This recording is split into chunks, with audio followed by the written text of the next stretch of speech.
Hey everybody, what is up and welcome to Rock Gamer and its weekly recap where I talk about the past week's Guitar Hero Live and Rock Band 4 news. And let's talk about the latest news that broke today regarding Rock Band 4. We had two items, so let's get you caught up on all that news. So let's talk about the news that broke on IGN today. We learned a little bit about why Rock Band 4 is so expensive in certain countries and not as expensive in places like Canada and the US. So if you guys have been following the news, you'll know that Australians and people in the UK are paying over $300 American for the band bundle, and a lot of that has to do with sales tax and value added tax that those countries typically pay. It's not Mad Catz or Harmonix trying to gouge money or make extra money off consumers. Alex Very from Mad Catz gave a little bit of an explanation regarding that. I've put the link to the IGN article down below if you guys want to read the entire thing. Let's go into our other piece of news that broke today. The news we learned is that PAX Prime is next week, and Harmonix did a blog post about what they're going to be doing and showing off there. They said they're going to have, some setups there for people who want to play Rock Band 4. There's going to be separate stations for people who just want to experiment with the freestyle guitar solo modes. They'll also be taking pre-orders at the event as well. They also hinted that they will also be having some special news for the dedicated Rock Band community.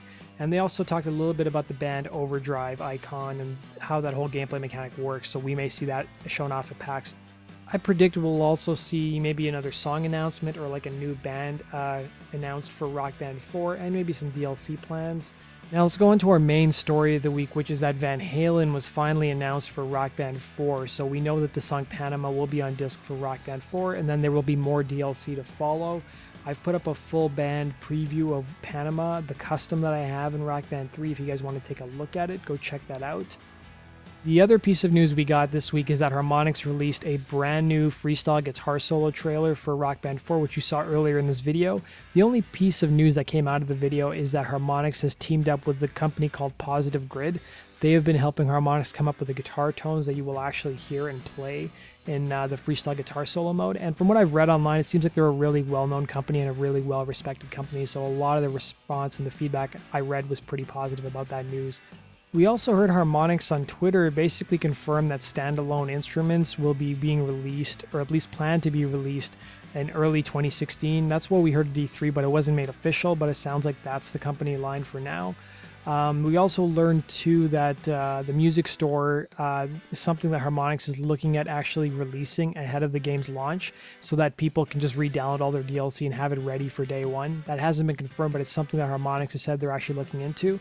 And the final piece of news, and this is more of a rumor, is that it looks like Harmonix has sort of changed their tune on the Ion drum rocker. It sounds like they were originally telling people just to contact Ion if they want the drums to be supported in the game, and now Harmonix has said on Twitter that they're working with Ion to come up with a solution, hopefully, to support the drums after launch.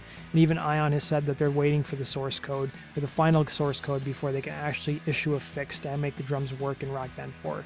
Turning now to Guitar Hero Live news, we had some interesting news come out this week. We learned that Eminem, Biffy Clyro, and Blink-182 will likely be on disc for Guitar Hero Live, citing a source, somebody who actually went on the ESRB rating website and they typed in Guitar Hero Live, and if you do that, you'll see that under the game's description, they actually list the lyrics to a song from Eminem, a song from Blink-182, and Biffy Clyro, and it looks like the songs that will be on disc are Berserk, which samples the Billy Squier song The Stroke, which is already in Rock Band, and it was made available on Guitar Hero 5 as well.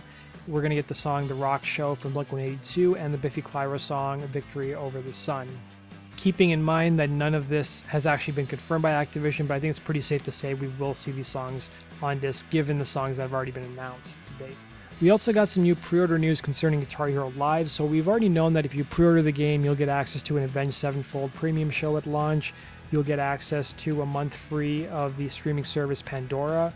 What was announced this week is that you'll get $20 in Hero Cash, as they call it, which can be used to buy songs on Guitar Hero TV's on-demand service. You can use it to buy new kinds of upgrades or customizable items for your Note Highway and other things like that. We also learned that you'll also get a free double-sided poster as well if you pre-order the game.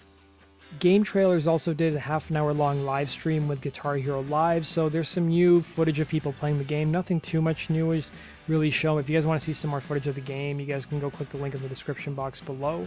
Let's go into our final piece of Guitar Hero Live news. So Game Informers did like a 7-minute long video on Guitar Hero Live where they showed some new footage, and a new picture of one of the new venues was actually revealed as well. It looks like a very folksy, hipster kind of venue, which you guys see here. Now to our Amazon sales rankings. So looking at the Rock Band 4 PS4 version, this week it moved up the charts to 395. It was at 479 last week. While the Xbox One version is 435th this week, it moved down the charts from 353 last week. And then looking at Guitar Hero Live, the PS4 version is ranked 2,385 this week. It was ranked 3,668 last week. And the Xbox One version slid down the charts. It's ranked 2,568 this week.